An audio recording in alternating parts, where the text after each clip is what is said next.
বাংলা সিনেমায় এমন midnight show হবে আর সেগুলো হাউসফুল থাকবে, এটা বর্তমান সময়ে চিন্তা করা অকল্পনীয় ছিল।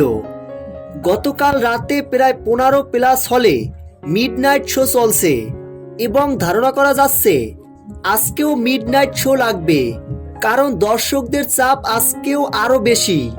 বরবাদের রিপিট দর্শক বেশি পাচ্ছে, ইন্ডাস্ট্রি হিট লোডিং। পার্সোনালি আমার মনে হয় যে বরবাদে শাকিব খানকে মানুষ যতটা মনে রাখবে, জিল্লু চরিত্রটাকে ঠিক ততটাই মনে রাখবে। ক্যারেক্টারকে সঙ্গী করে দুর্দান্তভাবে মুভিকে এগিয়েছেন, মানুষের মনে জায়গা করে নিয়েছেন। প্রতি মুভি শেষে যেখানে দর্শকরা আমাদের মেগা স্টারের কোনো একটা ডায়লগ বলতে বলতে বেরোতো বা মাথায় ঘুরতো, সেখানে বরবাদ শেষ হলে হল থেকে দর্শকরা বের হয়ে জিল্লুকে কপি করছে। যেমন আমি সিনেমা হল থেকে বেরোনোর পর মানুষের মুখে যেগুলো শুনেছি, একজন আরেকজনকে বলছে, এই জিল্লু পানি দে, এই জিল্লু বাইক স্টার্ট কর, এই জিল্লু বাড়ি চল।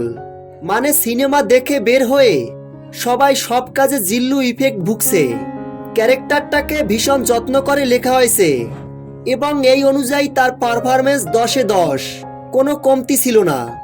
প্রিয় ভিউয়ার্স, আপনারা আপনাদের নিকটস্থ প্রেক্ষাগৃহে গিয়ে বরবাদ সিনেমাটি নির্দ্বিধায় দেখতে পারেন। পয়সা উসুল একটা সিনেমা।